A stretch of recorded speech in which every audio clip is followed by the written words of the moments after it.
வணக்கம் மக்களே, இன்னைக்கு நம்ம வீடியோவில் பார்க்க போகிறது யாரை பற்றின்னு பார்த்தீங்கன்னா ஆட்டோ அண்ட் கேப் டிரைவர்ஸ் தான். இன்னைக்கு என்னெல்லாம் பண்ண போறாரோ. சார் லொக்கேஷன் எங்கே சார்? அமௌண்ட் என்ன சார் காமிக்குது? கடவுளே, அதே கேள்வி. ஸோ இந்த கேள்வியை இங்கே கண்டிப்பாக எல்லாருமே கேட்டிருப்பீங்க.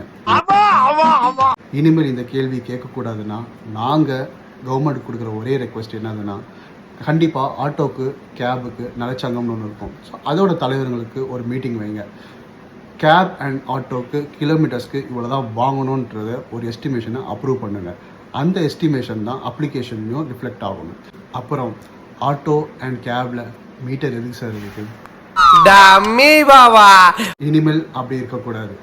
கவர்மெண்ட் கண்டிப்பாக இது ஸ்ட்ரிக்டாக ஒரு ஆர்டர் போடணும், இனிமேல் மீட்டர்ஸ் யூஸ் பண்ணணும்னு. ஏன்னா மக்கள் எங்கே ஏறுறாங்களோ அதுலேருந்து எங்கே இறங்குறாங்களோ அந்த மீட்டருக்கு என்ன காசு காமிக்குதோ அதை தான் கட்டணுன்றது இருக்கணும். அதே மாதிரி மக்களும் ரொம்ப ஸ்ட்ரிக்டாக இருக்கணும்னா இதுக்கு மேலே நான் ஒரு பைசா தரமாட்டேன்னு சொல்கிறதுக்கு அந்த தைரியமும் இருக்கணும். இது நம்ம லிஸ்ட்லேயே இல்லையே, அடேங்கப்பா. ஸோ இப்படிலாம் இருந்துச்சுன்னா ரொம்ப நல்லாவே இருக்கும்னு எங்களுக்கு தோணுது. நாங்கள் உங்களுக்கு ரெக்வஸ்ட்டாக வைக்கிறோம்.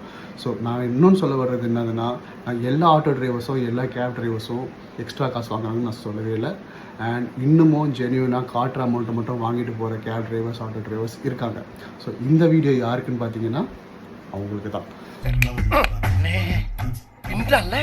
நிறைய போறான்டா. ஸோ நான் பேசுனது கரெக்டாக பிடிச்சிருந்ததுன்னா லைக் பண்ணுங்கள், ஷேர் பண்ணுங்கள். ஷேர் பண்ணுறது அவங்களுக்கு கேட்குற வரைக்கும் ஷேர் பண்ணுங்கள். அண்ட் ஃபாலோ பண்ணாதுன்னா ஃபாலோ பண்ணிக்கோங்க. தேங்க்யூ.